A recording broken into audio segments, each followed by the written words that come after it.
Amém, irmãos? Amém. Vamos abrir na segunda carta.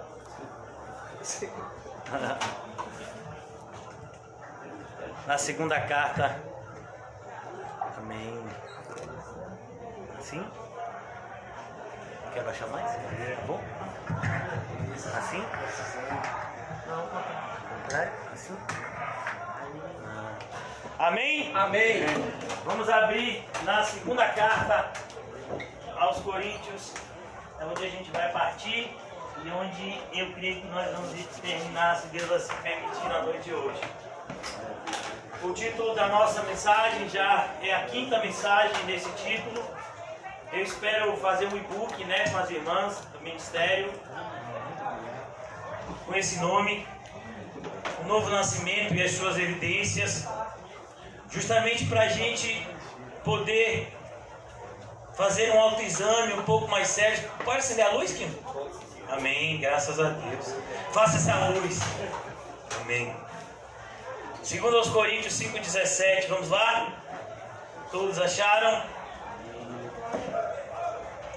O apóstolo Paulo, de maneira muito direta, está falando aos irmãos da igreja de Coríntios a respeito do seu próprio cristianismo e de como o cristianismo deve ser medido. Afinal de contas, a igreja de Corinto está sendo atacada por muitos falsos mestres que tentavam introduzir heresias destruidoras.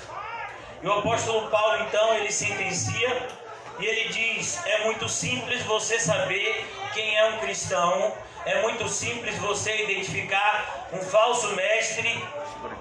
Basta você olhar para essa premissa aqui. Assim, se alguém está em Cristo, se alguém está em Cristo, se alguém está em Cristo, é uma nova criatura. Perceba, é algo completamente diferente do que era.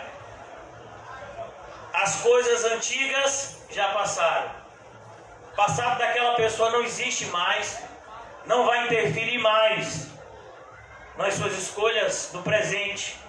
E eis que se fizeram novas todas as coisas. Então o apóstolo Paulo, de maneira muito clara, está falando aqui sobre a regeneração que Jesus fala em João, no capítulo 3, e que em tantas outras passagens da Bíblia nós somos levados a pensar. Hoje pela manhã nós vimos o quinto ponto, que é a quinta evidência da regeneração. Hoje pela manhã nós vimos a quinta e a sexta, se eu não me engano. E hoje nós vamos tentar finalizar, É um desafio, falar 5 pontos em 1 hora. Vamos orando aí, intercedendo. O sétimo ponto, a sétima característica de um regenerado é algo assim tão evidente, mas é como eu disse a vocês, aquilo que é mais evidente é o que a gente mais precisa ouvir, pois é aquilo que a gente dá menos importância. Aqueles que nasceram de novo não vivem na prática do pecado. Está escrito em 1 de João 3,6. Vamos lá rapidinho. 1 de João 3,6 diz assim: todo aquele que permanece nele não vive pecando. Perceba, não é que você não peca, você não vive pecando. Se você fizer alguma coisa de errado, se eu fizer alguma coisa de errado, nós temos o Espírito Santo. O que é que o Espírito Santo vai fazer? Ele vai nos alertar como um alarme de incêndio, e a gente vai se arrepender. Se por acaso o alarme de incêndio, como disse Quinho, barriou, o Espírito Santo vai usar um profeta, como foi no caso de Natã. Foi lá falar para Davi: olha Davi, é você, viu? E se o Espírito Santo não falar e nem levar o profeta, Deus vai lhe corrigir como fez com Sansão. O que não vai acontecer é um cristão viver na prática do pecado. Não pode. Ou o Espírito Santo faz com que a gente se arrependa imediatamente. Você vai ver no caso de Pedro, quando ele negou Jesus pela terceira vez, Jesus só olhou para ele, e o que foi que aconteceu? Ele chorou amargamente. Segunda coisa, segundo exemplo, Natan, Deus usa um homem de Deus para corrigir você. Talvez porque você deixou que o pecado influenciasse a sua vida e o seu ouvido não está mais sensível ao Espírito. Então Deus usa um homem de Deus para te avisar. E na terceira hipótese, se as outras duas não funcionarem, o próprio Deus te corrige. E quando Deus corrige, meu filho, pode ser que arda. Viu?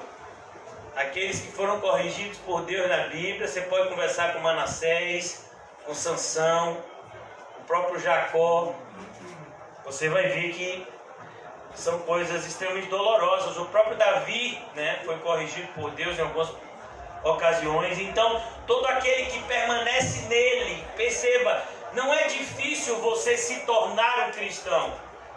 O difícil é você permanecer cristão. Aqui, olha, a gente está no período de pandemia, já há 4 meses, caminhando para o 5º, não é isso mesmo? E só nesse período teve gente que já entrou e saiu da igreja umas 5 vezes.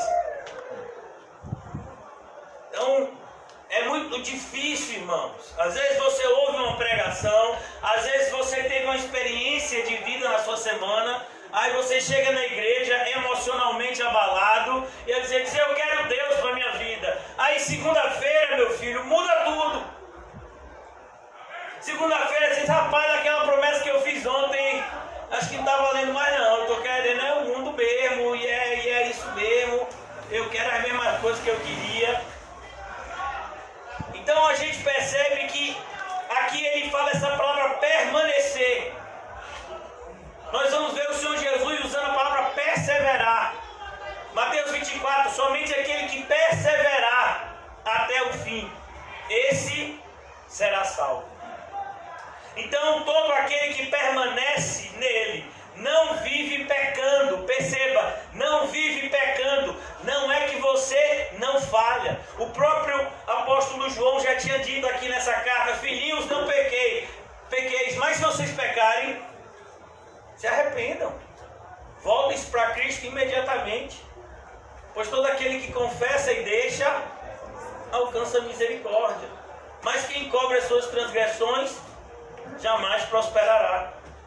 Ainda aqui nessa passagem, ele vai dizer para a gente, todo aquele que é nascido de Deus, versículo 9, desse mesmo capítulo 3, todo aquele que é nascido de Deus não vive na prática do pecado. Percebe, ele não vive. Ele até tropeça, mas ele não vive, porque é como o José colocou hoje no Facebook, um cristão é como um peixe, ele não se sente mais bem fora d'água. O que é que vai acontecer com o peixe?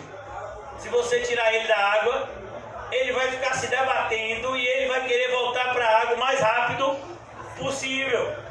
Então assim é o cristão, irmãos. Ele não consegue viver na prática do pecado. O pecado não deixa mais o cristão feliz. Por exemplo, se você é um cristão de verdade, você tem algum tipo de inveja das pessoas que estão vivendo em luxúria? Nenhum, irmão. Como é que você tem inveja de uma pessoa que está indo para o inferno? Aí passa uma pessoa com um carrão. O que você sente? Misericórdia. Porque por maior que seja aquele carro, não é maior que o meu. O meu carro cabe 48 pessoas. Ainda tem um motorista e um cobrador. Então, ei, não é não, meu filho. Isso que é carro. E tem gente que diz, e o meu carro, pastor, quem ainda anda sobre os trilhos é quem anda de metrô. Então a gente tem que entender, irmãos, que o cristão, ele não vive na prática do pecado, muito pelo contrário, que alegra o coração do cristão é uma vida santa. Não é assim com você, quando você consegue ter um dia onde você ora, onde você lê a Bíblia, onde você busca a face de Deus, você termina aquele dia tão feliz, né? Fala, meu Deus, que dia bom foi hoje. Aí às vezes no outro dia você trabalhou, você ganhou muito dinheiro, como é o caso de alguns de vocês aqui. Você ganhou muito dinheiro, só que você ganhou tanto dinheiro que você não teve tempo de buscar Deus. Aí de noite você chega, meu Deus, valeu a pena.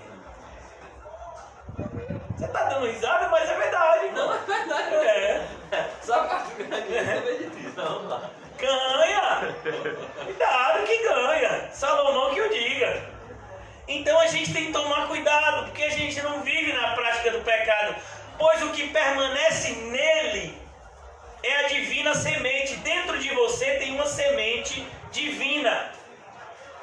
Deus colocou dentro de cada cristão um pedaço dele mesmo, que é o Espírito Santo. Então a gente não consegue. É como, por exemplo, irmãos, aqui nós temos mães. Quando a mulher está grávida, ela sente enjoo. Vocês tiveram enjoos, alguma de vocês aqui grávida? Então, de repente você olhava para uma coisa. A minha esposa, quando ela estava grávida das duas meninas, ela tinha desejo de comer sorvete de morango azedo da Perine. Pense, meu filho. Era toda hora ela queria esse sorvete da Perine de morango. Que coisa ruim aquele sorvete. Mas ela queria aquele sorvete. E graças a Deus, depois de ter filho, não quis mais esse sorvete. Oh, Jesus. Então, a ideia é que quando você traz algo dentro de você, muda. Você percebe, uma mulher grávida é diferente. Qualquer cheirozinho incomoda. De repente, aquele perfume do marido, o marido bota o perfume para agradar a esposa, e aí a pessoa, ih, rapaz, que perfume forte. Que não era Paulinho disse. Aí ele falou, é o que eu sempre usei, mas agora ela está grávida. Muda as percepções. Então a ideia aqui é, dentro de você há uma divina semente. De maneira que você não é mais a mesma pessoa que você era antes. Você está carregando o Espírito Santo dentro de você. Olha que coisa, irmão. É algo assim que só para louco acreditar. Ainda bem que a gente tem essa divina loucura. Ele diz, olha, nele é o que ele permanece nele, é a divina semente. Ora, esse não pode viver pecando porque é nascido de Deus. Percebeu? Olha o termo que João usa, nascido de Deus. E o que a gente está falando é o quê? Regenerado, novo nascimento.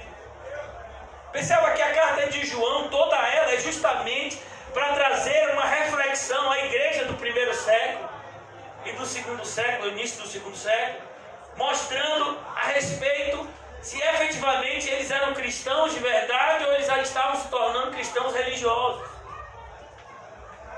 O perigo da gente passar um tempo na igreja, o perigo da gente perseverar como cristão é a gente se tornar religioso. A gente corre esse perigo o tempo todo. Todos os dias a gente corre o perigo de se tornar religioso. E a gente tem que lutar contra isso. Nisto são manifestos os filhos de Deus e os filhos do diabo. Olha que coisa. Só tem dois no mundo.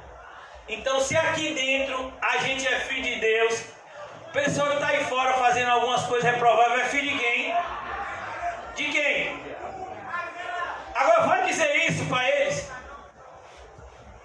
Chegue para uma pessoa que está bebendo e se drogando e diga, você é filho do diabo. Me respeite, eu tenho mais Deus que você. Como assim? Você tem Deus, rapaz? Você está vendo o que você está fazendo? Não, Deus sabe meu coração. Deus sabe o seu coração. Então o cristão ele não vive na prática do pecado. Porque é uma divina semente. O cristão quando peca, ele não sente prazer. Ele sente o quê? Tristeza. Tristeza, muita tristeza. Então aqui é isso que é uma das marcas que a gente não percebe hoje na igreja. A gente fica assustado. Uma das coisas que assusta a gente. Eu converso muito isso às vezes com o irmão José. A gente vê pessoas que se afastam da igreja e que a vida melhora. Você fica assustado.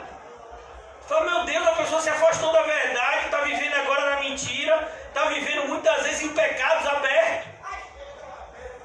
E a vida melhorou. Isso é uma grande evidência que essa pessoa é uma filha do diabo. Ou um filho do diabo. Por quê? Porque um cristão, como eu disse a vocês, vez que ele é cristão, se ele pecar, é como o peixe fora d'água. Ele vai se sentir mal e ele vai querer voltar imediatamente para o lugar que agora é o seu habitat, que é o reino de Deus. Então a gente precisa levar isso a sério, porque Deus leva isso a sério. Não se engane, irmãos. Uma grande parte dos cristãos, uma grande parte daqueles que se dizem evangélicos e religiosos hoje em dia, vão ouvir do Senhor o que está escrito em Mateus 7. Eu jamais os conheci. Mas Senhor, eu fazia isso, isso e isso. Como assim você fazia isso? Você vivia na prática do pecado. Está escrito aqui, ó. Ô Senhor, eu nunca li 1 de João. Você é o quê? E é crente? E nunca leu a palavra?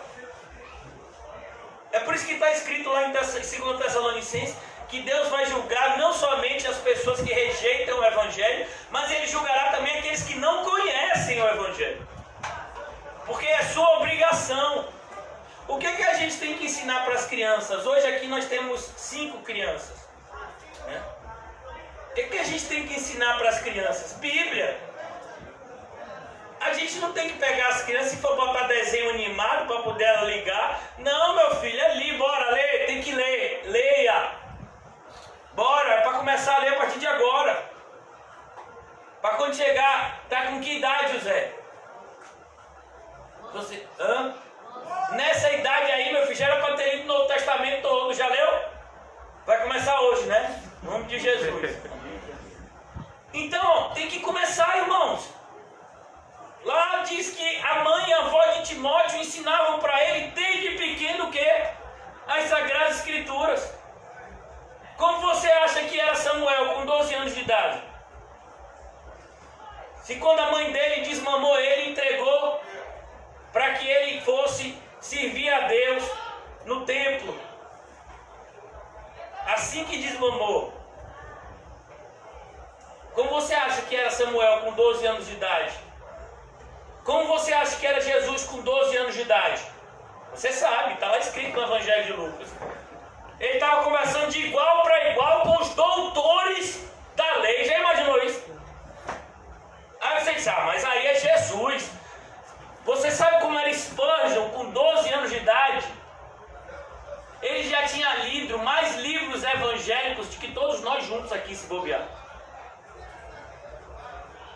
Ele chegou com essa idade, o avô dele, que o criava, era pastor, e tinha um senhor de idade que tinha se desviado e estava num bar. Ele com 12 anos de idade olhou para aquele, com toda a autoridade, olhou para aquele senhor de idade que congregava na igreja, que o avô dele era pastor, e disse: o que fazes aqui, Elias? Imagine, rapaz, que autoridade, né? Isso foi durante a semana. No final de semana o senhor de idade estava lá na igreja. E disse: rapaz, Deus usou o seu neto. Ele falou com autoridade. As nossas crianças são para andar desse jeito. Aí as crianças ficam fazendo joguinho.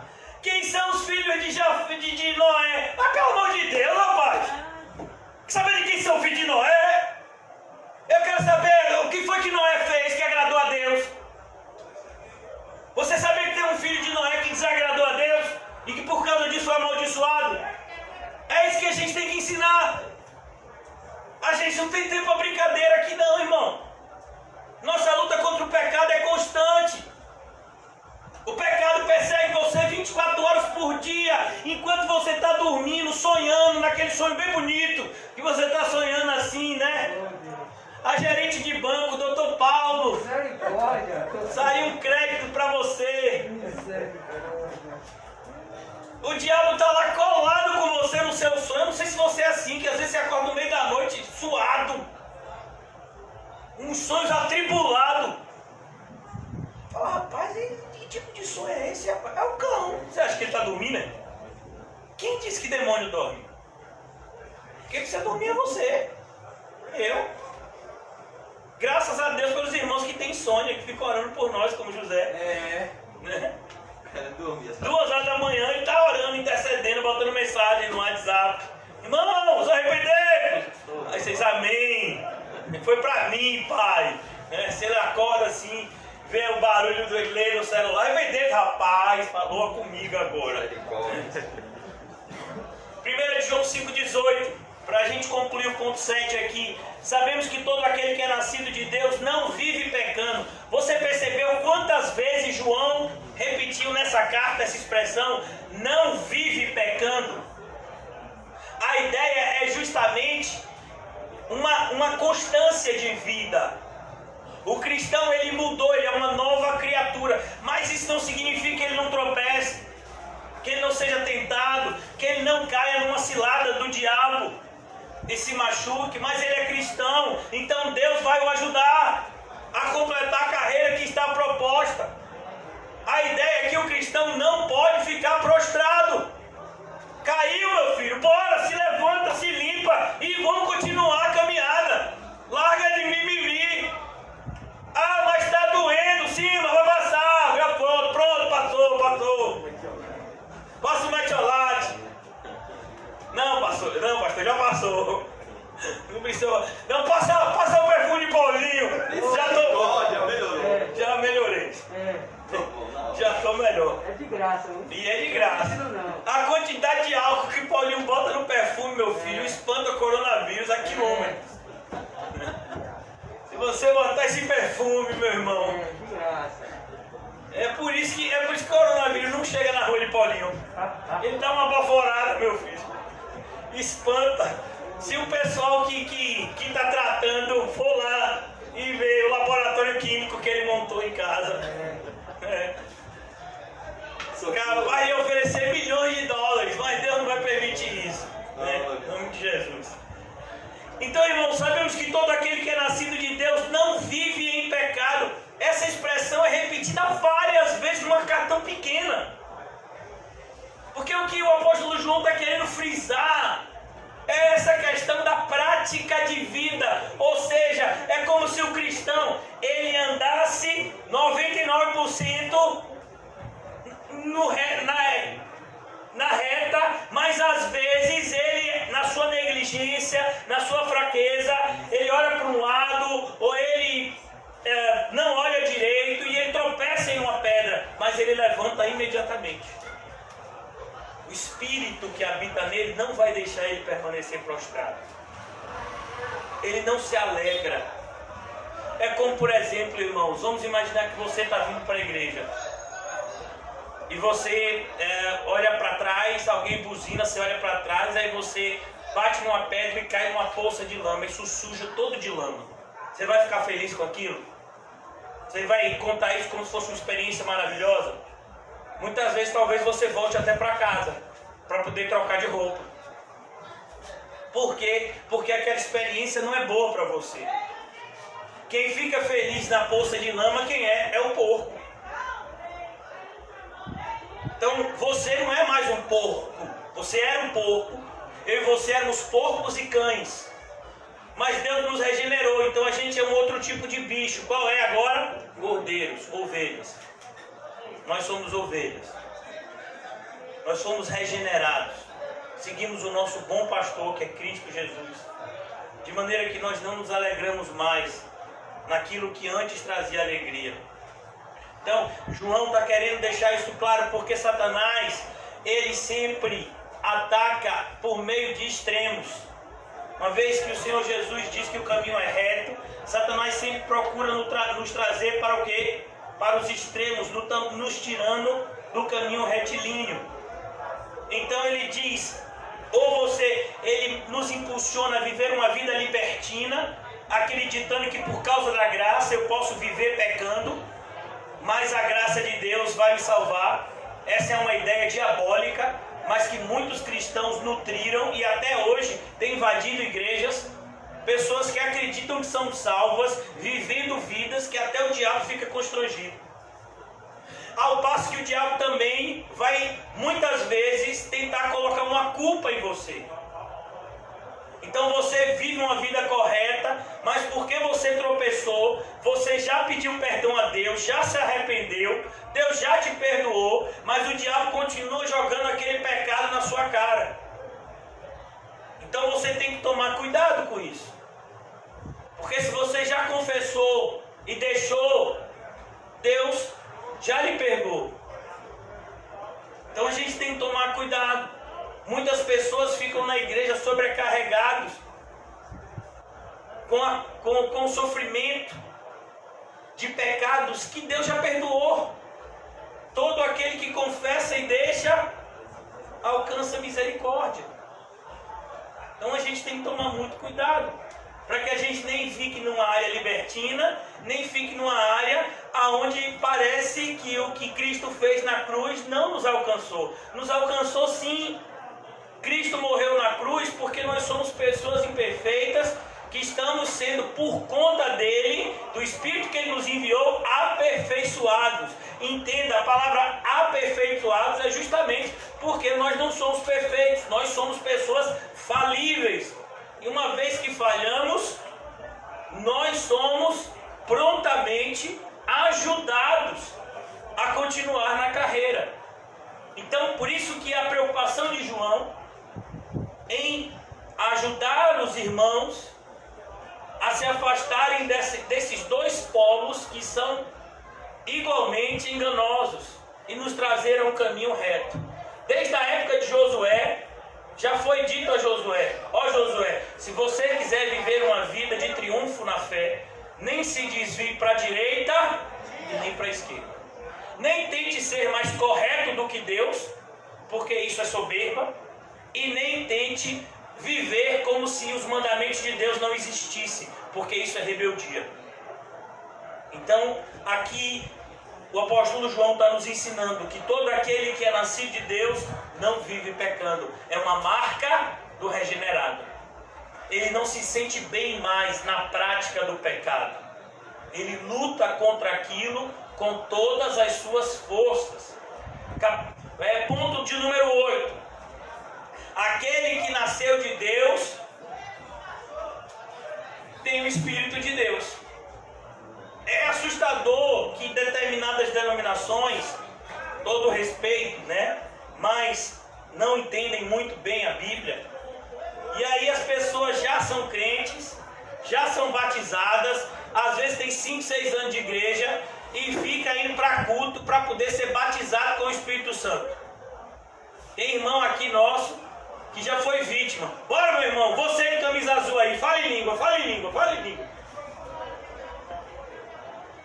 Fale em língua? Por que fale em língua? Você sabe o que é falar em línguas? Não tem nada a ver com o que o movimento pentecostal diz. Significa na Bíblia falar em outros idiomas, pelo menos se você já estudou com seriedade o livro de Atos, capítulo 2. Vocês já prestaram atenção naquilo, né? Que existiam judeus de várias partes do mundo e que quando eles começaram a falar, quando eles começaram a glorificar a Deus, pessoas de idiomas diferentes começaram a entender no seu idioma pátrio. Então é como se nós estivéssemos em uma grande festividade religiosa, que no caso era Pentecostes, e tivesse pessoas lá, holandeses, ingleses, franceses, cada um fala um idioma, japonês, russo, cada um no idioma. E aí nós saíssemos aqui e cada um de nós estivéssemos glorificando a Deus de uma forma que as pessoas entendiam no idioma delas. Eles falaram em outras línguas que não lhe eram naturais, que eles não foram ensinados. Foi um dom do Espírito, e pode acontecer isso hoje. O irmão José pode chegar lá na Amazônia e vai evangelizar uma tribo, e ele começa a falar, e de repente o Espírito Santo faz com que ele fale no idioma dele e os índios entendam no idioma deles. Ou o Espírito Santo pode fazer o irmão José começar a falar no idioma que ele nem sabe, que é o idioma lá dos índios. Isso é falar num outro idioma, não é falar algo que ninguém compreende. Porque algo que ninguém compreende não edifica ninguém. Paulo deixa de maneira muito clara a igreja de Coríntios que qualquer coisa que traga confusão e não edificação não é de Deus. Porque o Deus da Bíblia é um Deus de ordem e decência. E qual é o propósito de se falar agora numa língua que todos entendam? Qual é? A propagação do Evangelho. Do mesmo jeito que na Torre de Babel Deus dispersou os seres humanos para habitarem na terra, Agora chegou o momento de Deus atrair os seus eleitos para o seu reino, por meio do Evangelho. Mas como clamarão a respeito de quem nada ouvirem? Então as pessoas precisam ouvir. Então a gente que tá, as irmãs estão no ministério aqui, de pegar as pregações e fazer o e-book. Teve um e-book do irmão José que está em italiano. Eu só espero que o irmão não ensoberbeça. Né? Mas já estava traduzido para o inglês, não estava para o inglês, e agora para o italiano. E tem que ser traduzido mesmo, porque o Espírito Santo fala pelo irmão José, e nesse dia especificamente foi muito forte a presença de Deus aqui nesse lugar, quando ele falou com a gente daquilo que nos atrapalha a entrar pela porta estreita. E ele falou justamente do amor ao dinheiro. Eu espero que essa mensagem chegue, principalmente onde a irmã Osana, eu creio que ela está assistindo o culto, onde a irmã Osana está. Existem muitas pessoas que têm uma condição financeira muito boa e que por causa disso não dão a atenção devida a Deus. Mas em virtude da pandemia que assolou o mundo inteiro, inclusive a Itália, talvez essas pessoas estejam sedentas de ouvir uma palavra de Deus, e quem sabe Deus possa usar esse book do ponto de vista humano insignificante, mas do ponto de vista espiritual poderoso, porque Deus pega os que não são para reduzir a nada aqueles que pensam que são. Imagine, outro dia uma pessoa que eu não conheço, né, que tem acompanhado os cultos e acompanhado a nossa página na internet, na internet, a nossa fanpage no Facebook, essa pessoa falou no Messenger comigo e disse: quem é que está fazendo esses e-books? Qual é a editora?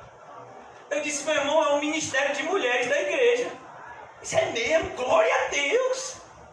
Acho que ele ficou constrangido, né, de pedir alguma coisa, mas ele ficou assim, ele achou o e-book tão bem feito, né, que ele pensou que era uma editora profissional. Qual é a editora que vocês contrataram para fazer isso? Meu filho, foi o Espírito Santo de Deus que pegou o pessoal aí, que botou eles para fazer isso. Então, aquele que é nascido de Deus, irmãos, ele vive dessa forma. É isso que dá prazer.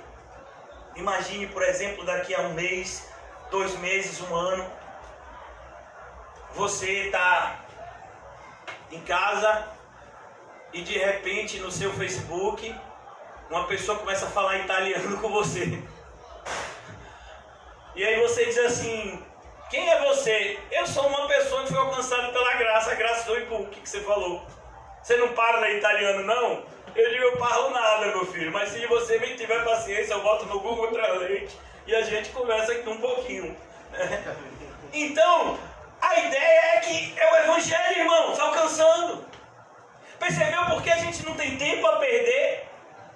Tem tanta coisa a ser feita para o reino de Deus, enquanto tem gente dentro da igreja que só se preocupa com o seu umbigo.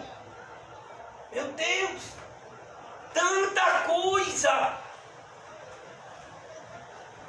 Por isso, irmãos, que aqui a ideia, capítulo 3 do Evangelho de 1 João, versículo 24, 3, 24, olha que coisa linda. Nisto conhecemos que Ele permanece em nós, pelo Espírito que nos deu. Versículo 24, e aquele que guarda os seus mandamentos permanece em Deus e Deus nele. E nisto conhecemos que Ele permanece em nós, pelo Espírito que nos deu. Você tem o Espírito Santo, irmãos, é por isso que você tem vontade de agradar a Deus. É por isso que você olha para dentro de você e a única coisa que você vê, que você faz que presta, é aquilo que vem de Deus. É verdade. Tudo aquilo que você faz para agradar a si mesmo, tudo aquilo que você faz para trazer algum tipo de ganho para a sua vida, no final não lhe dá prazer nenhum. Mas quando você faz ainda que uma mínima coisa para o reino de Deus, te dá uma alegria tão grande, é porque o Espírito Santo está em você, irmão. E você foi recriado para fazer essas coisas espirituais. Então não permita que nada lhe atrapalhe. Continue afiando essa arma poderosa que Deus entregou na sua mão. Eu não sei qual é o seu dom, não sei qual é o seu talento, O que eu sei é que o seu talento tem que ser usado para a glória de Deus, para a edificação daqueles que já estão no corpo e para alcançar aqueles que ainda não estão no corpo. Muito simples, né? Mas tão difícil de fazer. Quantas pessoas evangelizamos essa semana? Talvez nenhuma. Para a gente às vezes é uma luta vir para a igreja. Quantas pessoas trouxemos? Talvez o que esteja afastando algumas pessoas da igreja seja o nosso testemunho. Então a gente tem que tomar cuidado, irmãos, porque a gente tem o Espírito Santo de Deus. A ideia de Deus conosco, irmãos. O que você faz, o Espírito Santo de Deus está vendo. Você já imaginou isso? Você falando coisas feias e o Espírito Santo de Deus vendo tudo isso. Depois você fica até envergonhado, né? Finalmente ele diz: nisto conhecemos que permanecemos nele e ele em nós, em que nos deu do seu Espírito. Você tem essa certeza? Você tem esse tipo de esquizofrenia? O Espírito Santo de Deus falando por meio da sua vida, essa voz do nosso interior dizendo, nos alertando determinadas coisas, mas ao mesmo tempo dizendo como ele se alegra quando a gente faz outras coisas. Tão bonito, irmãos. As coisas que Jesus fala assim, de maneira assim, mais bonita na Bíblia são para as pessoas que você menos espera. Por exemplo, Zaqueu. Todo mundo odiava Zaqueu. E Zaqueu está lá e ele queria ver Jesus. Era um negócio forte, mais forte que ele. Imagine, ele tinha tudo. A única coisa que o dinheiro dele não conseguia comprar era o quê? Jesus. E ele disse: rapaz, eu quero ver esse homem, eu quero ver esse homem. E o que eu posso ter que fazer? Rapaz, o jeito é você subir numa árvore aí para poder ver, porque você nasceu baixinho. E aí ele sobe na árvore e ele está lá olhando Jesus. E de repente, imagina, um homem riquíssimo sobe numa árvore para ver Jesus como uma criança. Irmãos, no contexto hebraico, o que ele fez era uma humilhação. Era uma pagação de mico, na linguagem dos jovens. E ele subiu naquela árvore, e ele está lá feliz só de ver Jesus. Aí de repente Jesus, imagine, Jesus está aqui, ó, eu me acho, né? Eu devia ser Zaqueu. Mas Jesus está aqui, e Zaqueu está em cima da árvore aqui. Vamos imaginar que essa pilastra aqui é a árvore. E aí de repente Jesus que está andando junto com um monte de gente que está seguindo Jesus lá em Jericó. De repente Jesus para e vira: você está rindo, né, velho? Eu vou hoje de noite na sua casa. Você já imaginou isso? Tinha tantas pessoas que Jesus podia ir lá. Ninguém esperava que Jesus fosse na casa daquele homem. Se alguém fosse apostar que Jesus ia na casa de alguém, pode ter certeza que Zaqueu nem na lista estava. Aí Zaqueu, meu filho, fica naquele negócio, eu fico imaginando, minha cabeça era de louco, né?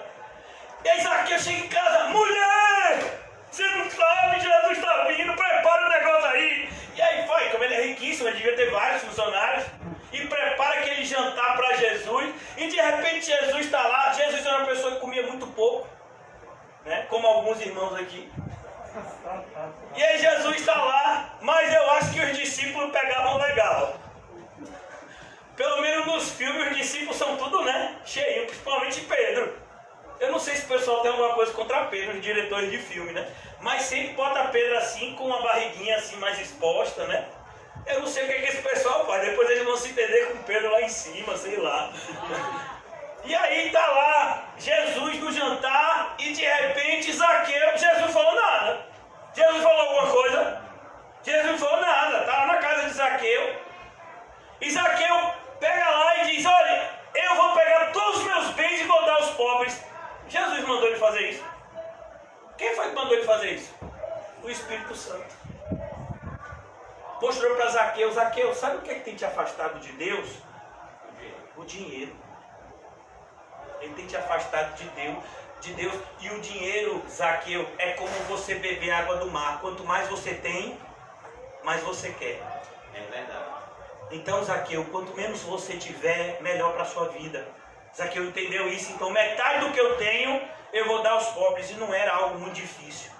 Porque a realidade de vida da Judéia, há 2.000 anos atrás, era uma realidade de vida bem difícil. Onde a maioria das pessoas eram pobres.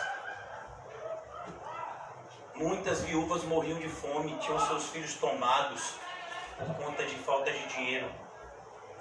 Zaqueu disse, metade do que eu tenho eu vou dar aos pobres. Jesus mandou Zaqueu fazer isso.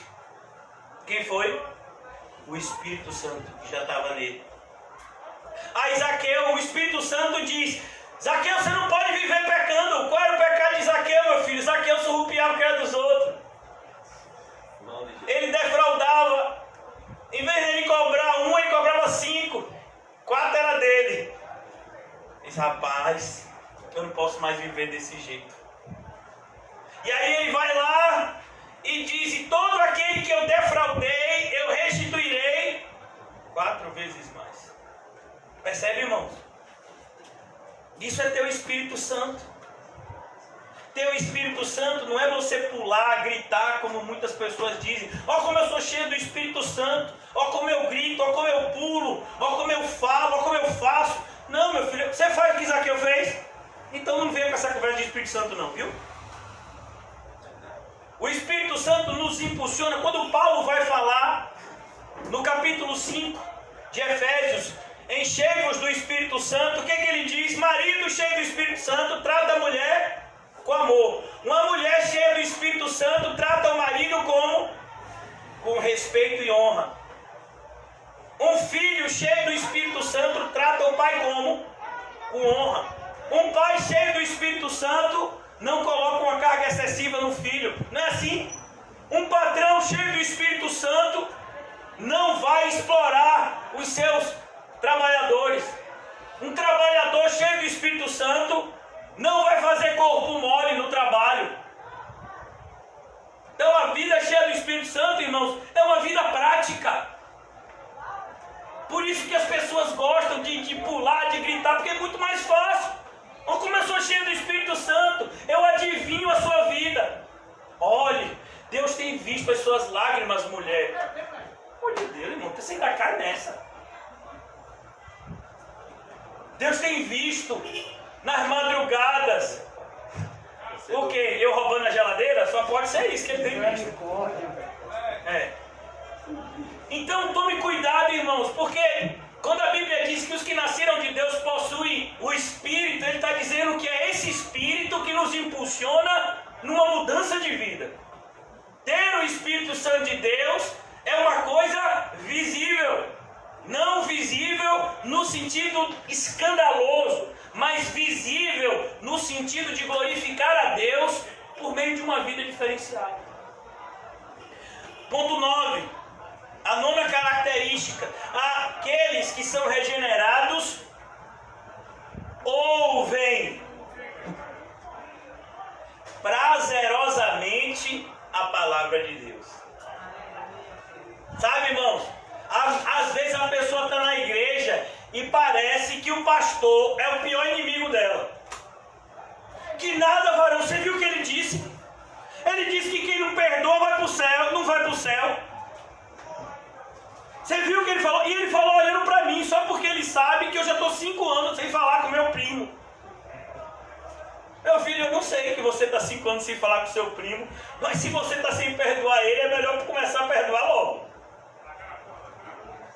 Então quando você é um regenerado, você fica feliz quando Deus envia alguém para falar algo que abre os seus olhos.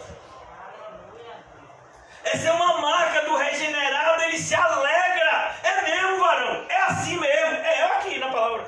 Rapaz, mas eu nunca tinha me atentado para isso. Muito obrigado. Porque eu até já li essa passagem, mas eu não tinha entendido ainda desse jeito. Uma vez eu conversei com um pastor, pasme. Esse pastor era casado, já tinha largado a mulher 5 vezes. e já tinha ido para o mundo aos 18. Aí voltou, e foi até cantor de pagode, mas disse que era evangélico de nascença. Aí esse pastor que eu conheci no passado, ele estava lá casado com a esposa dele, 2 filhos, e ele disse assim uma vez para mim, que o alívio que ele tinha era ter sonhos com outras mulheres, que esse era o escape que Deus dava para ele. Eu falei, ô meu irmão, em nome de Jesus, vem cá por favor. Aí abri a Bíblia. Você já viu aqui que Jesus diz que aquele que pensar, imagine sonhar, aquele que pensar em outra pessoa, já está adulterando. O camarada botou a mão na cabeça e disse, meu Deus, eu adultero todo dia. Eu digo, é isso aí, se arrependa. Pelo jeito ele não se arrependeu não, porque voltou a cantar pagode. Então a ideia é justamente essa, irmãos. Você mostra a palavra de Deus, quando você é um crente verdadeiro, você fica feliz. Porque como você entende, como uma pessoa enviada pelo próprio Deus, você fica, meu Deus, como Deus me ama. Enviou uma pessoa para me corrigir, ele se deu ao trabalho disso. Corrigir uma pessoa insignificante como eu. Ele moveu todo o universo para que eu fosse corrigido. Deus, como o Senhor me ama. Mas uma pessoa que não tem o Espírito Santo, uma pessoa que não é regenerado, quando ela ouve uma palavra que fala do pecado dela, que ela está escondendo embaixo do tapete, alguém contou para aquele homem. E ele me expôs em cima do burdo. Que absurdo! Nunca mais vou naquela igreja. Não sei como é que você vai nessa igreja ainda, irmão Paulo. Só você mesmo para suportar aquele homem miserável. Então a gente tem que tomar cuidado, irmãos, porque se está na Bíblia, é para ser obedecido. Independentemente de quem te fale. Está na Bíblia? Então, meu filho, obedeça. Eu fico muito triste com a realidade de alguns homens de Deus hoje, 2020. Que no passado já edificaram muito a vida desse que vos fala. Eu particularmente conto a minha conversão. Eu já tinha 2 anos de evangelho. Já inclusive pregava. Mas eu conto a minha conversão a partir de uma pregação que eu assisti. Uma pregação legendada, hoje tem ela até dublada, do pastor Paul Washer. Pregação chocante. Você encontra ela facilmente no YouTube. Então assim, mas o pastor que hoje que pregou que fez essa pregação há 12 anos atrás, quantos anos, José? 2002. 2002? Eu tenho 18 anos. 18 anos atrás, não é o mesmo pastor que hoje prega. Infelizmente houve uma mudança no caráter dele para pior. Mas quando ele pregou, ele falou algo que mexeu comigo. Ele disse, se o que eu falar para vocês aqui for bíblico, ele fala isso logo no começo da pregação. E ele está numa pregação de jovens, onde ele fala coisas duras para aqueles jovens. Ele está dizendo, se o que eu falar aqui para vocês for bíblico, não importa se vocês gostem ou não. É Deus falando com vocês. E se vocês não levarem a sério, o problema de vocês não é comigo, é com Deus. E ele começa a mostrar como aqueles jovens estavam vivendo de uma maneira errada. E a maioria daqueles jovens que ele estava pregando eram nascidos e criados na igreja. Um dos países mais evangélicos do mundo é os Estados Unidos. Nós brasileiros fomos colonizados pelos jesuítas católicos, vindos de Portugal. Os norte-americanos foram colonizados pelos puritanos, fugindo da perseguição religiosa na Inglaterra.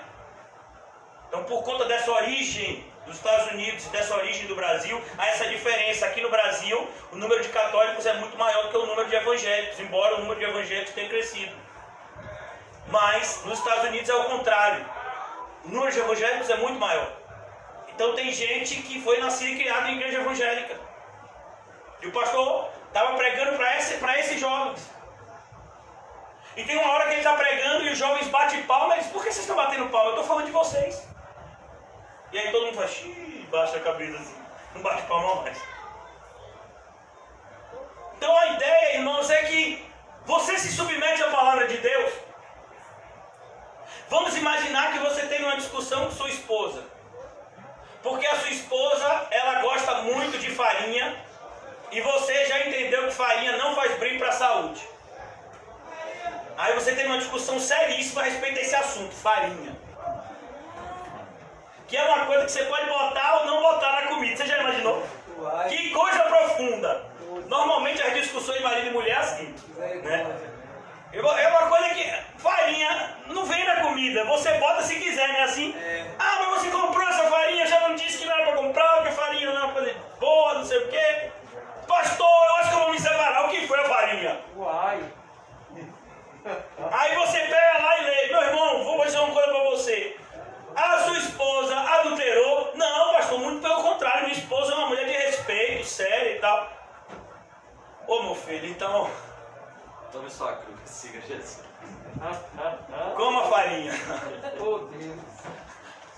Coma farinha, se você quiser. Mas deixa a bichinha comprar a farinha dela. Né?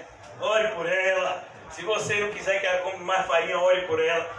Porque Deus odeia o divórcio. Glória a Deus.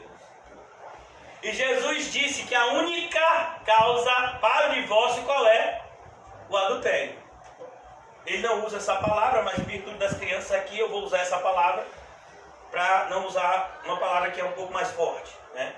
Então, no caso de adultério, um adultério flagrante, a pessoa não se arrepende, porque se a pessoa se arrepender e pedir perdão, você pode até perdoar, deveria. Mas no caso de um adultério aberto e um adultério insistente, você pode se separar dessa pessoa. Isso é bíblico, embora existem pessoas que não pode, pode. Jesus disse que pode. Se você está dizendo que não pode, você está querendo ser mais santo que Jesus. Jesus disse, no caso de adultério, ele usa outra palavra, que eu não vou falar aqui, mas ele usa outra palavra, mas ele diz, no caso disso, você pode se separar. Se não, receba. Que nada, mano. Eu vou para outra igreja, porque na outra igreja meu amigo já está na terceira esposa e é o pastor que faz o casamento. Ele fez 3 casamentos seguidos, bem pastor. Eu vou para lá.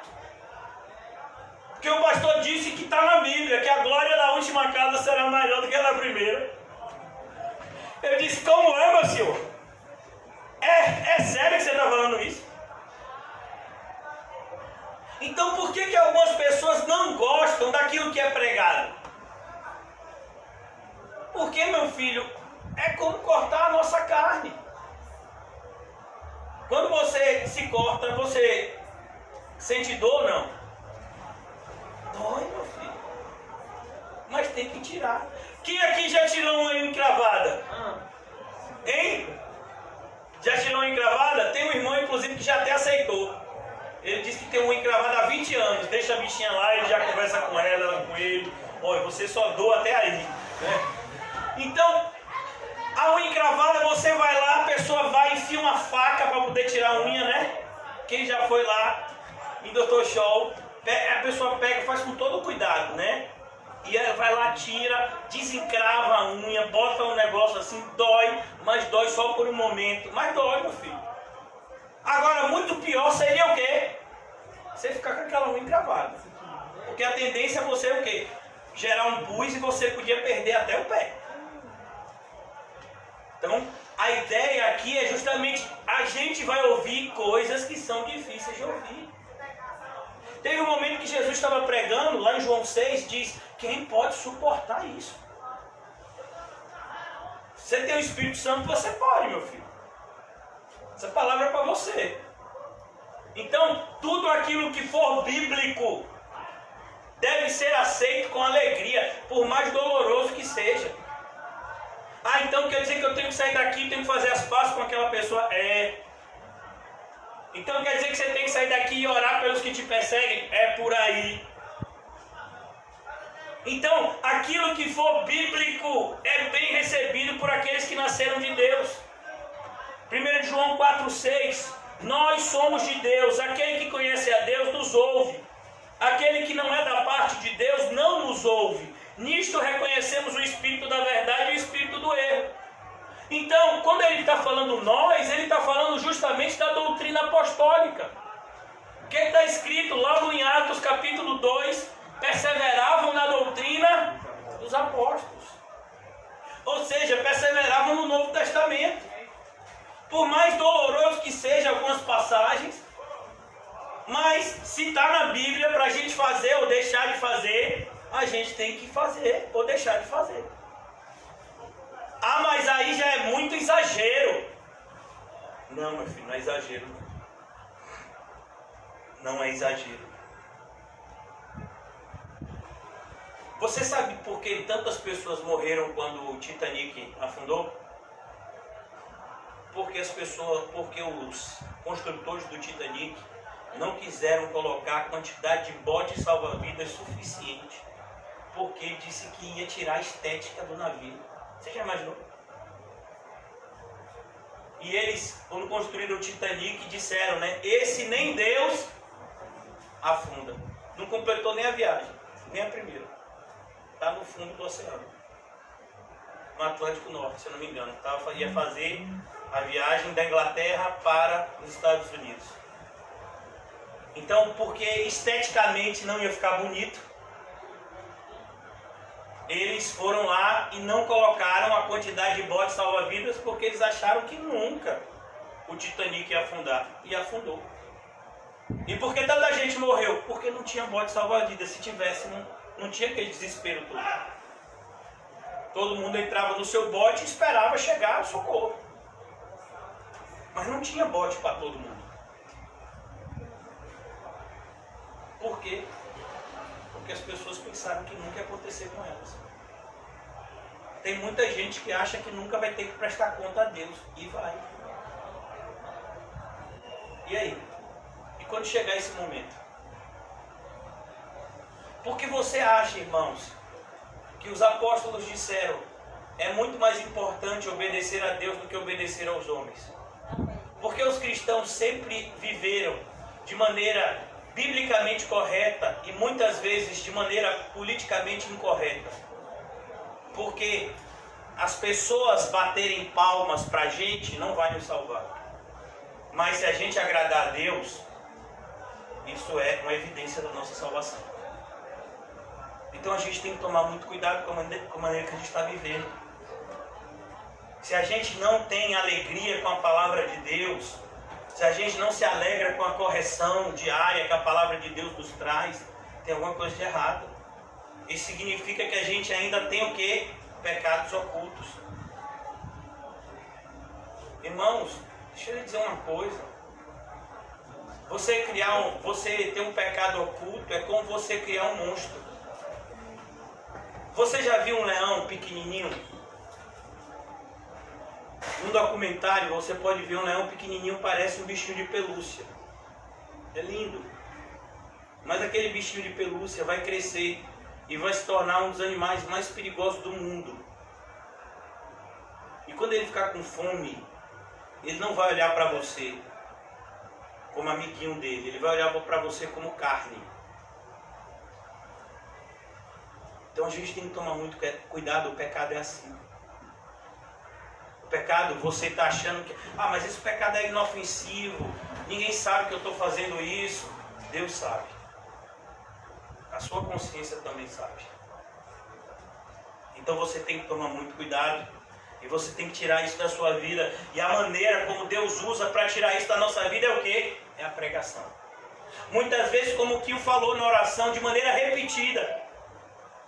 Você veio para um culto e de repente a pessoa falou sobre aquele assunto. Aí o irmão José, terça-feira, vai e prega sobre esse assunto de novo. Rapaz, eu acho que Deus está querendo falar alguma coisa comigo. É, meu filho, está querendo. Então aqui o 10º ponto. Os regenerados. Isso é tão básico, né? Os regenerados veem Jesus como seu Senhor e Salvador. Irmãos, deixa eu lhe dizer uma coisa. Se é algo que a igreja tem se esquecido, é que Jesus só é Salvador de quem Ele é Senhor.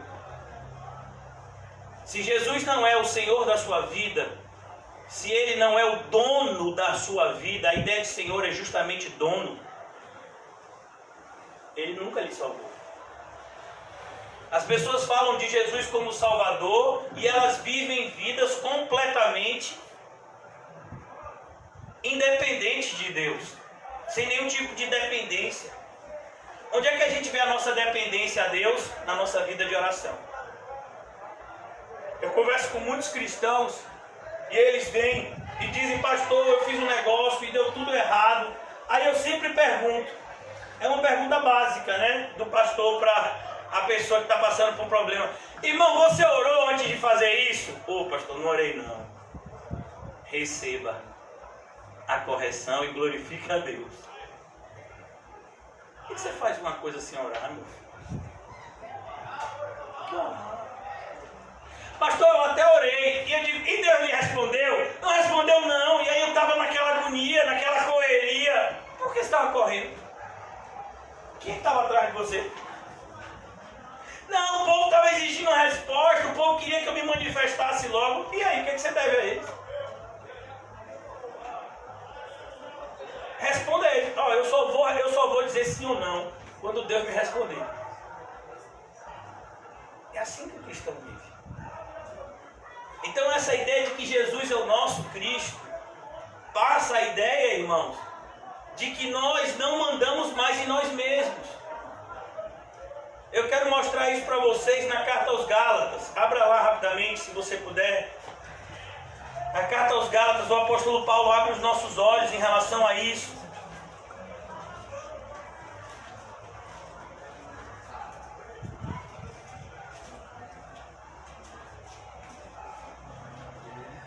No finalzinho da carta, o apóstolo Paulo, capítulo 6 de Gálatas, versículo 14: mas longe esteja de mim gloriar-me, senão na cruz de nosso Senhor Jesus Cristo. Aí eu lhe pergunto: Jesus é o seu Senhor? Porque ele era o de Paulo.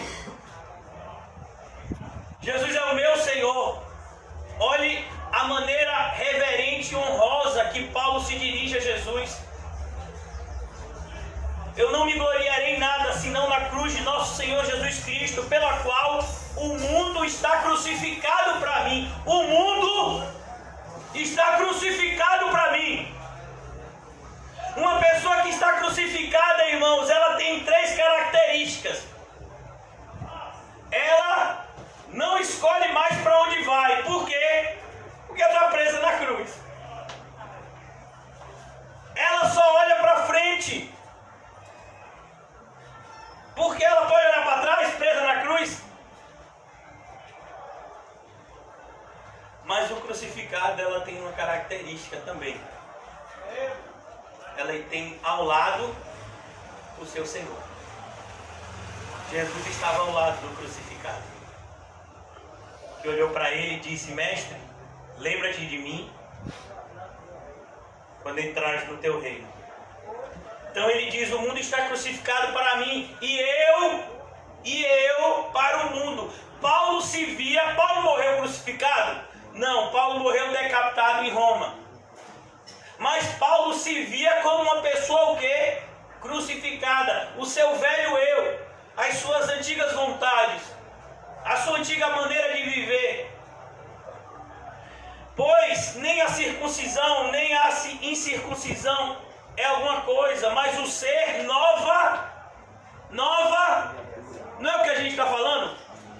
Percebeu a linguagem? E a todos quanto andarem de conformidade com esta regra, percebeu a importância da palavra?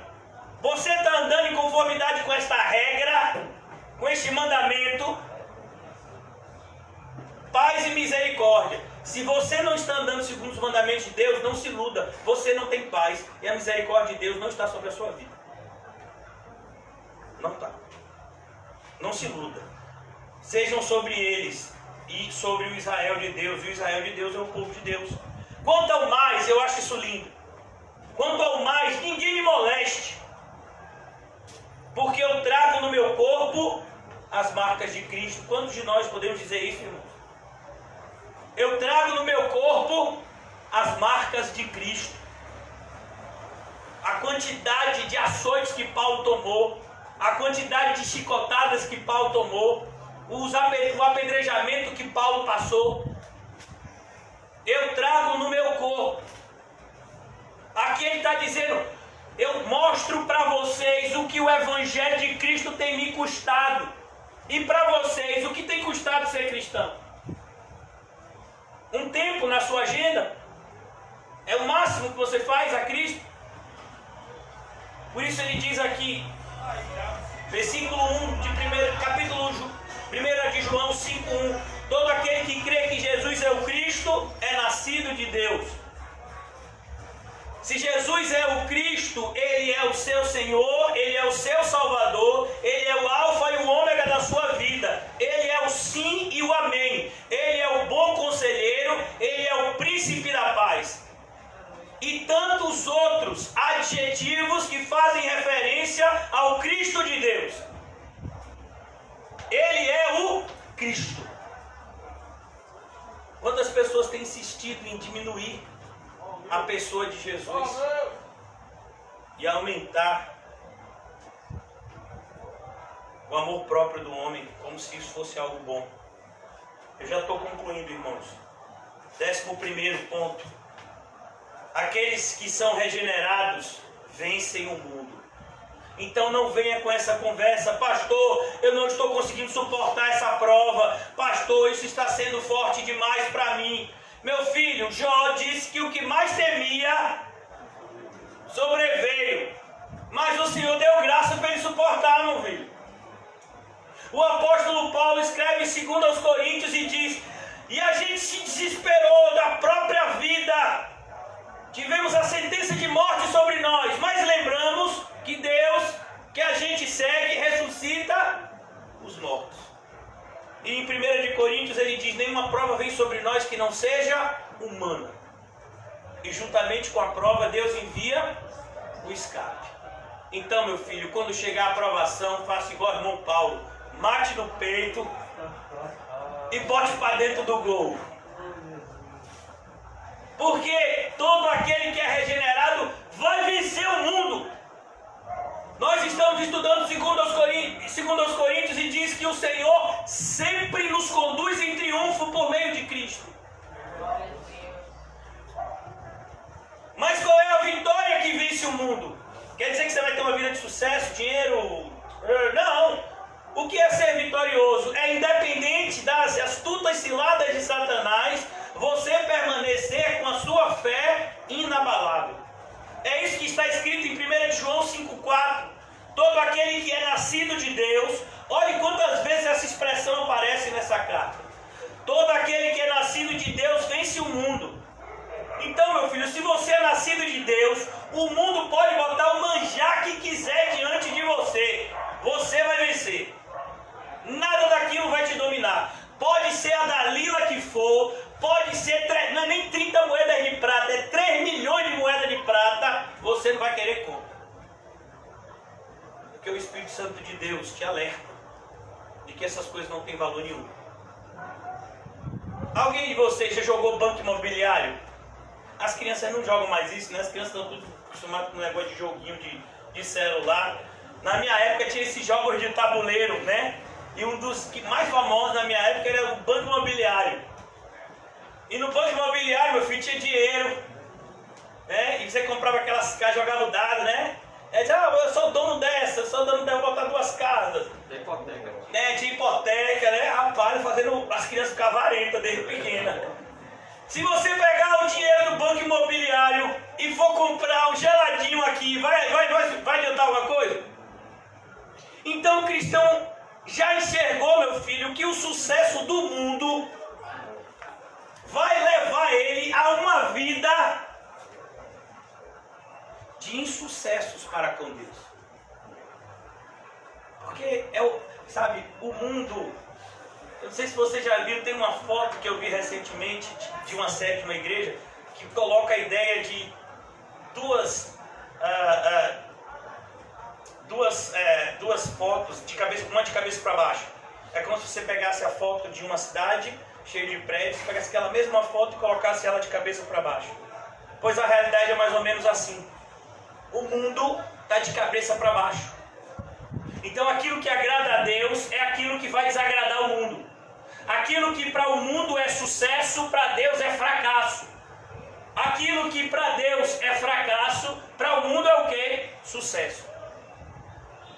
Então, por exemplo, você olha para a vida de um homem, eu não sei se eu posso chamar esse sujeito de homem, porque ele se comporta mais como um moleque. Neymar, não sei se vocês conhecem, um jogador de futebol. Então, é um moleque, porque as atitudes dele são de moleque. Então, você olha para Neymar, mas ele é o quê? É um sucesso. Para o mundo ele é um sucesso. Se ele usar uma blusa, todo mundo quer usar. Quando ele corta o cabelo de um jeito, todo mundo quer cortar. Quando ele segue alguém no Insta, olha que intimidade no Insta. Meu filho, eu estou me quebrando todo para mexer nesse negócio, que eu não sei até hoje. Então, quando ele vai e segue alguém, o pessoal segue. É uma pessoa que tudo que ele toca dá dinheiro. E até as coisas erradas que ele faz, todo mundo esquece rapidinho. Ele é um jovem de sucesso. Maior contrato de futebol, já está querendo ir para outro time, e tudo que ele faz, e todo mundo acha bom. Mas ele diz até que é evangélico, sabia? Outro dia ele botou uma faixa, meu filho, não sei quanto por cento Jesus. Eu digo, se esse sujeito é 100% Jesus, eu não sei mais do que é ser 100% diabo. Então você olha e você vê, essa é uma pessoa de sucesso para o mundo, é ou não é? Mas e para Deus, será que ele tem sucesso? Será que o comportamento, a vida dele moral para Deus é um sucesso? Será que aquilo que ele faz com o dinheiro dele para Deus é um sucesso? Será que o comportamento dele com o próximo é um sucesso? Não, meu filho. Aí você olha para determinados cristãos, que eles são tão fracassados para o mundo que você nem sabe o nome dele. Por exemplo, meu nome é muito difícil, né? Nizam. Mas o pessoal, meu nome é tão difícil e o pessoal ainda erra. É aquele pastor, rapaz, aquele pastor, sabe aquele? Aquele que fala, renuncia a tudo, tome a sua cruz e me siga, é aquela igreja lá. Então, as pessoas mais fracassadas no mundo, normalmente são as pessoas que venceram o mundo.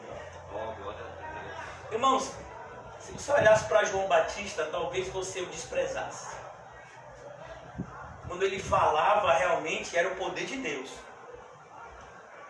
Eu sou uma voz que clama do deserto. Deus usava João Batista na pregação. Mas a vida de João Batista era uma vida extremamente simplória. Era a vida de um andarilho no deserto. Uma roupa esgaçada, usada. Uma pele ressecada pelo sol. Cabelos emaranhados. Barba por fazer. Comendo gafanhoto, imagine. E aí, João? João lhe convida para comer na casa dele, imagine.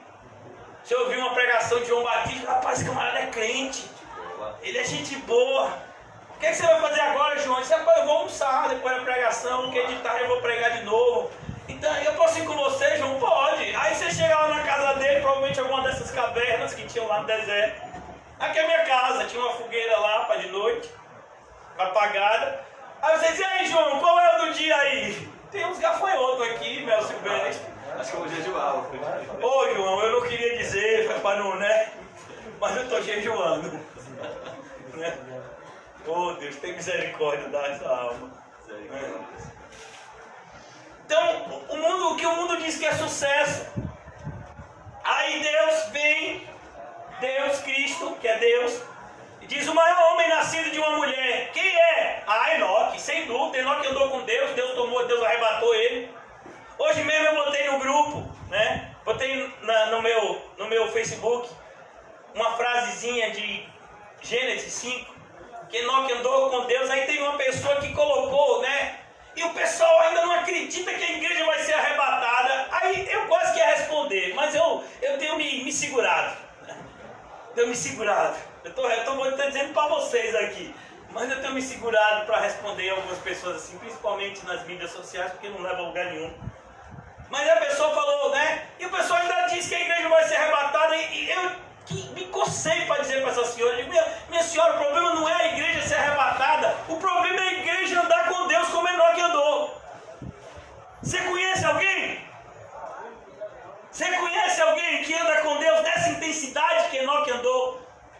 durante 300 anos. Foi 3 dias que Enoque andou com Deus, não foi 30 anos. Tem gente que passa 1 ano na igreja e já diz, ah, meu Deus, que luta! Já tem 10 anos que eu sou crente. Já tem 20 anos que eu sou crente. Eu tenho 50 anos de crente. Saúde. Regenera, sério. Enoque andou com Deus 300 anos. Então baixa a bola. Ah, você acredita que a igreja vai ser arrebatada? Ô, meu filho, está escrito. Mas qual é a igreja que vai ser arrebatada? A visível ou a invisível? Os regenerados. Aí você olha para a vida, você olha para a vida dessas pessoas, você olha para o que essas pessoas evidenciam nas mídias sociais a respeito do que elas fazem. Você diz assim, como é que um camarada desse se diz crente? A pessoa se diz crente e a foto de Facebook é ele sem camisa. As mulheres se dizem crente e as fotos dela do Facebook, meu filho, é algo que é vergonhoso. E ainda bota uma frase bíblica embaixo. Eu digo, Jesus do céu, onde é que esse povo está com a cabeça? Então, irmãos, você venceu o mundo. E vencer o mundo significa não aceitar a forma que o mundo te impõe. O mundo vai dizer, olha, você tem que se vestir desse jeito, você tem que falar desse jeito, você tem que ter esse padrão de beleza, tem que estar todo mundo com esse corte de cabelo, tem que estar todo mundo com essa cor de roupa, tem que estar... Meu filho, eu não tenho nada a ver com isso. Não tenho nada a ver com a moda, meu filho. Outro dia o pessoal diz, ah, pastor, o senhor sabia que não sei o que está na moda? Eu digo, eu só tenho uma moda, do céu. Quer saber de moda aqui, de terra, meu filho? A moda da terra não vale nada. Tanto não vale nada que você já viu que muda o tempo todo. Se lembra da moda da década de 70? Aquelas calças boca de sino? Meu pai tinha com minha mãe. Inclusive a foto de casamento dele com a calça daquela. A calça, meu filho, olha, chega, caiu a água, falar do pai. A calça, meu filho, olha, era 5 palmos. Aqui assim, ó. Era, meu filho, abafava. Negócio que abafava. Disse que era galã. Agora, vamos você botar uma calça dessa? Ande pela rua pro povo começar a lhe apontar e vai dizer, ih, rapaz, olha tiririca. Vai dizer que você é um palhaço. Nem tiririca tá andando mais com essa calça, que até deputado ele foi outro dia, né, federal. Então você vai perceber que a ideia é que o mundo, irmãos, o mundo não vale nada. É verdade. O mundo, ele lhe impõe valores que ele mesmo muda o tempo todo. Porque o que é que o mundo quer fazer na sua cabeça, irmão? Confusão. Então ele diz, olha, se você quiser ser uma pessoa moderna, você tem que ter um celular desse.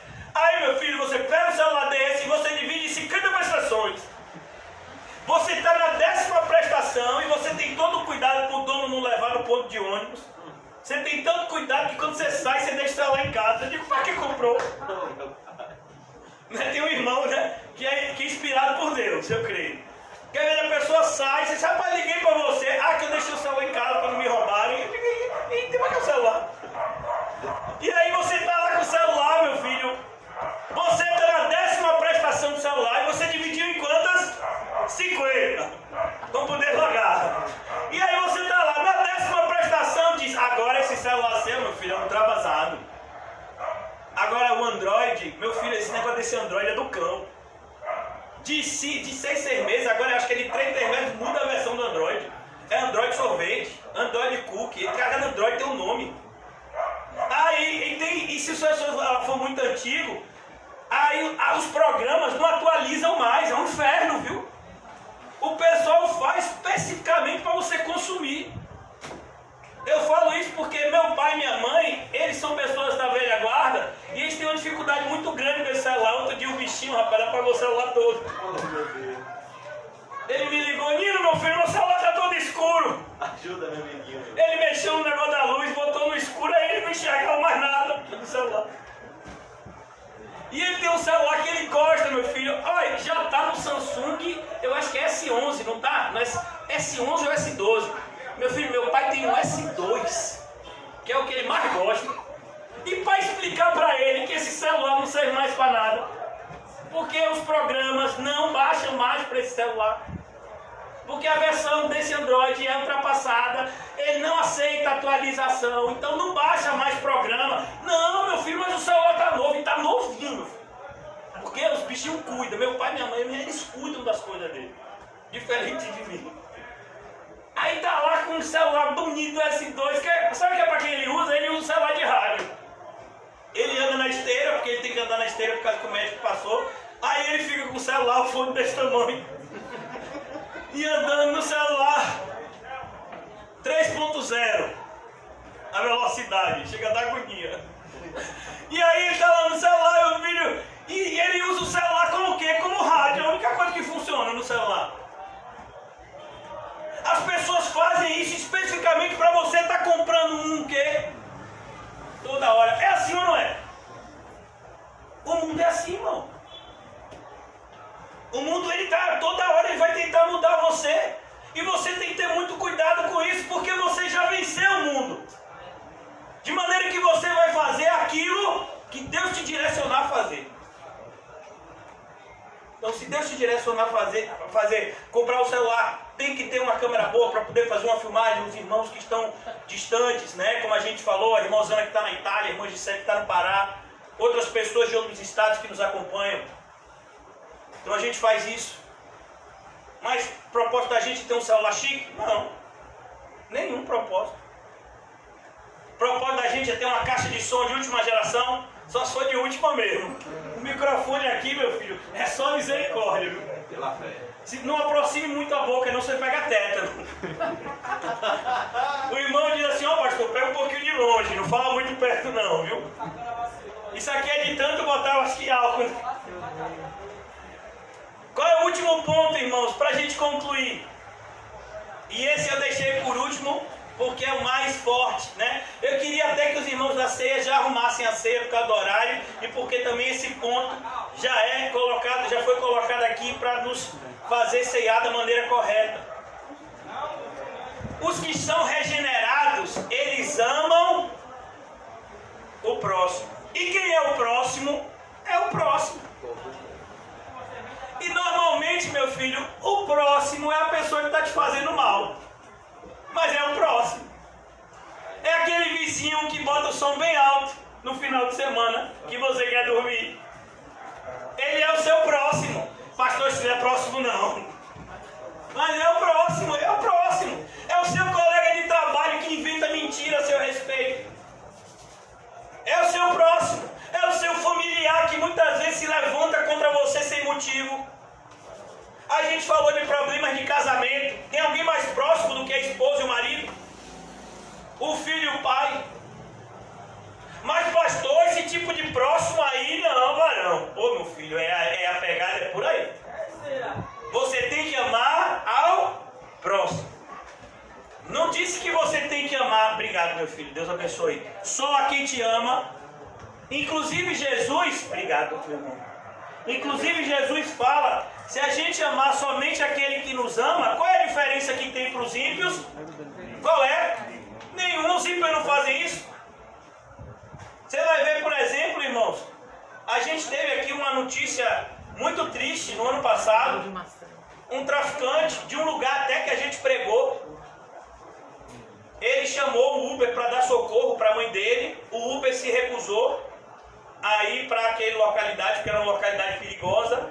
Aí ele continuou chamando todos os que iam. O que é que eles faziam? Eles prendiam e mataram. Conseguiram matar, parece que 4. E antes de matar, torturavam. Que coisa assustadora, irmão. Mas ele fez isso por quê? Porque supostamente ele amava a mãe dele. E ele viu a sua mãe agonizando de dor, chamou um carro para poder dar socorro, o carro não veio, ele ficou com tanto ódio que ele quis se vingar dessa forma. Então, Esse tipo de amor é que o mundo está cheio. Jesus quer que a gente tenha outro tipo de amor. As pessoas estão fazendo mal para a gente. O que foi que a gente falou? O cristão consegue fazer o mal nem que ele queira. Porque o fruto do Espírito é o quê? O bem. Amor, paz, alegria, benignidade, ó, é fazer o bem. Nem que você queira mais fazer o mal e você não quer.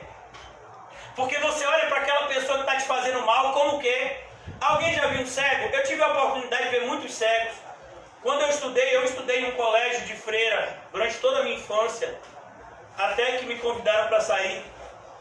E aí, esse colégio de freira, eu acho que é conhecido de alguns aqui, Instituto Nossa Senhora da Salete, que fica aqui nos Barris. E eu estudei nesse colégio durante quase 10 anos, mais de 10 anos. E toda vez que meu pai ia me buscar, ele passava lá para pegar eu e minhas duas irmãs, a gente fazia um caminho onde tinha que descer uma ladeira bem íngreme, que eu não sei o nome daquela ladeira, que é a ladeira do Shopping Piedade. Que o Shopping Piedade sobe e depois desce essa ladeira. Eu não sei como é o nome dessa ladeira. É Rua Junqueira Aires. Mas diz que tem um nome, ladeira de não sei o que, né? Que o povo dá, mas é Junqueira Aires, né? Que ela desce ali no Shopping Piedade, aí sobe, depois ela tem uma descida bem íngreme que já sai perto da Garibaldi ali, pegando ali já perto ali dos Barris já. É outra ladeira. É outra ladeira. E aí nessa ladeira ficava o Instituto de Cegos da Bahia. Eles passam lá pela. Exatamente. Então eu tinha a oportunidade todos os dias de ver vários cegos. Por que eu estou falando isso? Porque uma pessoa que está te fazendo mal, ele não está vendo, irmão. Imaginar, meu filho, que você está andando, aí de repente você para, de repente você só vê uma bengalada nas suas costas. Graças a Deus, aquelas bengalinhas do cego, ela não dói não, porque elas são bem levinhas, né? Acho que elas são feitas de alumínio, né? Que é bem levinha, que eles vão batendo assim. E de repente aquilo ali bate nas suas costas. Você vai ficar com raiva? Claro que você não vai ficar com raiva. Você vai ficar com compaixão, aquela pessoa nasceu cega. Aquela pessoa, ela não consegue ver, imagina, irmãos.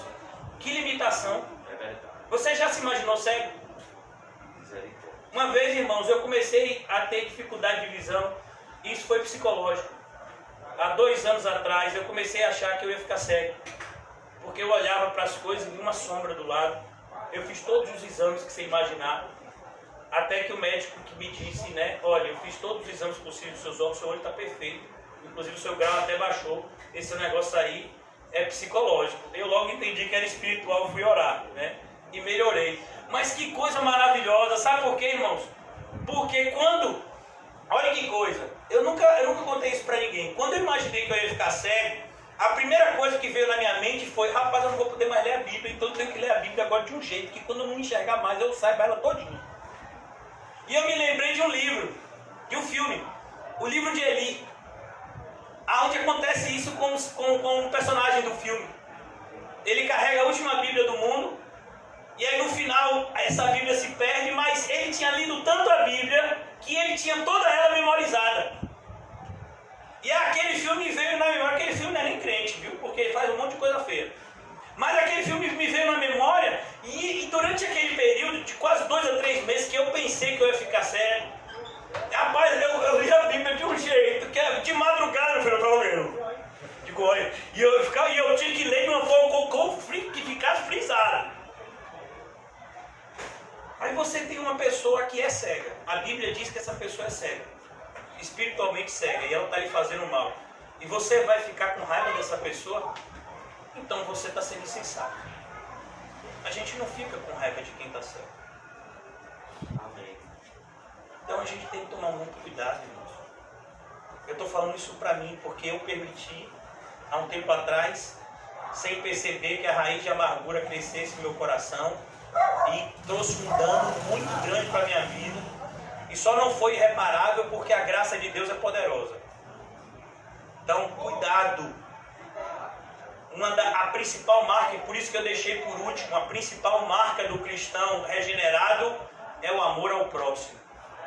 E não é esse amor sentimental, é um amor espiritual. A gente fala a verdade a ponto do próximo odiar a gente, mas a gente continua o quê? Amando. E se seu inimigo tiver fome, dá ele de comer. Aquela pessoa que entrou na igreja ontem aqui, a pessoa entrou, a alma, o corpo e mais uma legião de demônios. Entraram. Rapaz, era uma legião tão grande que não viu nem quinho, meu filho.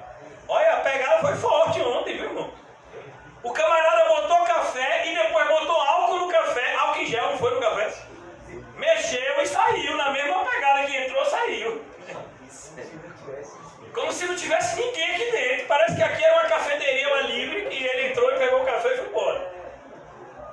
E o álcool em gel era adoçante.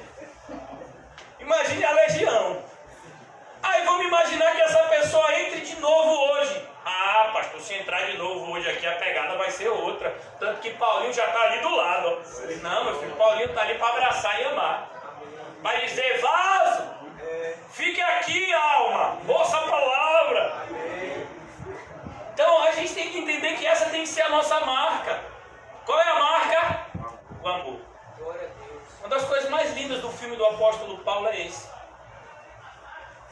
Nero estava perseguindo os cristãos e o próprio Lucas no filme é levado a ficar com raiva daquilo. E Paulo diz, a gente não pode.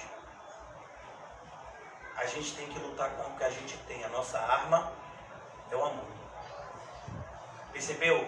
Porque eu deixei para falar isso no momento da ceia. Não foi nem eu, porque eu não planejei não, viu? Foi o Espírito Santo. Porque a gente vai cear. Sabe por que a gente vai cear? Porque Jesus nos amou. E sabe quando foi que Jesus me amou? Quando eu estava fazendo um monte de coisa feia. Ele me amou tanto que foi me buscar. Eu estava fazendo coisa, eu dava risada de crente. Crente para mim era a mesma coisa que dizer que alguém era estúpido. Era uma pessoa ultra soberba. E Jesus foi me buscar. Eu não sei de onde Jesus te tirou, mas eu sei que Jesus tirou você da lama. Todos nós aqui temos essa marca.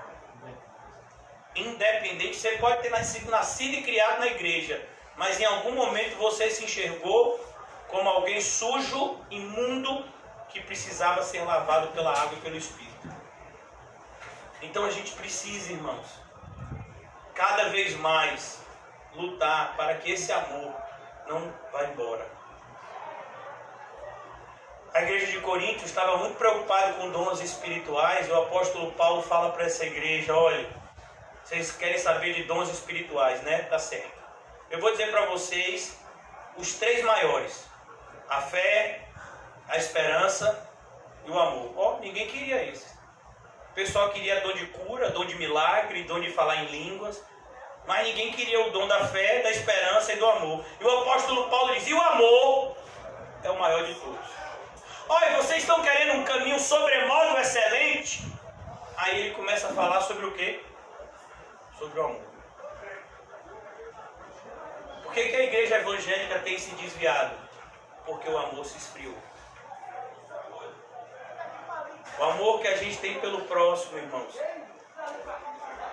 é o termômetro do amor que a gente sente por Deus. Se eu não estou conseguindo amar o meu próximo que eu vejo, como é que eu posso dizer que amo a Deus que eu não vejo? Está escrito aqui em 1 de João 4,20.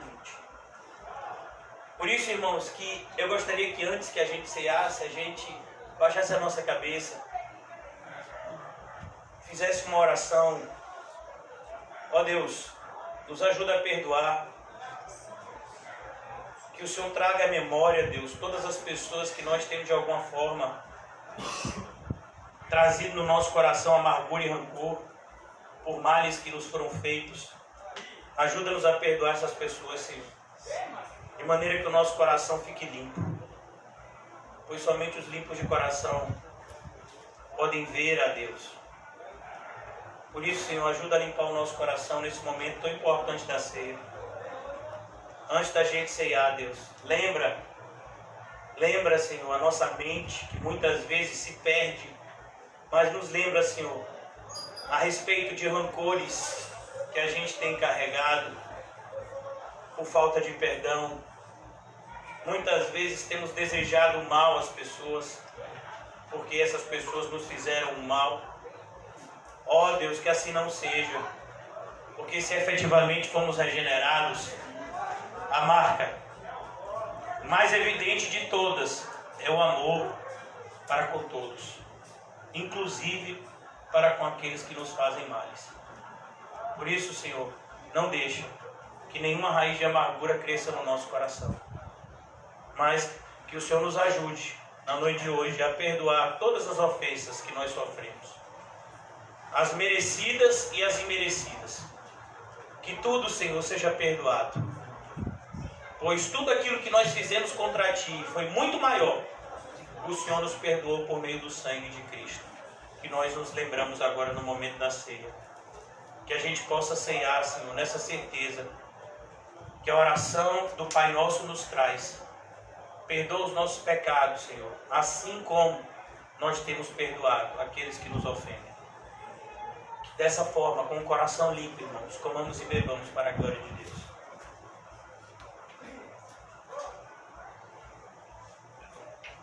Obrigado, Pai, por esse momento tão precioso que o Senhor permitiu que nós nos reuníssemos aqui, Senhor, com a nossa família na fé, em Teu nome, para a Tua glória, com a Tua presença. Obrigado, Senhor Jesus.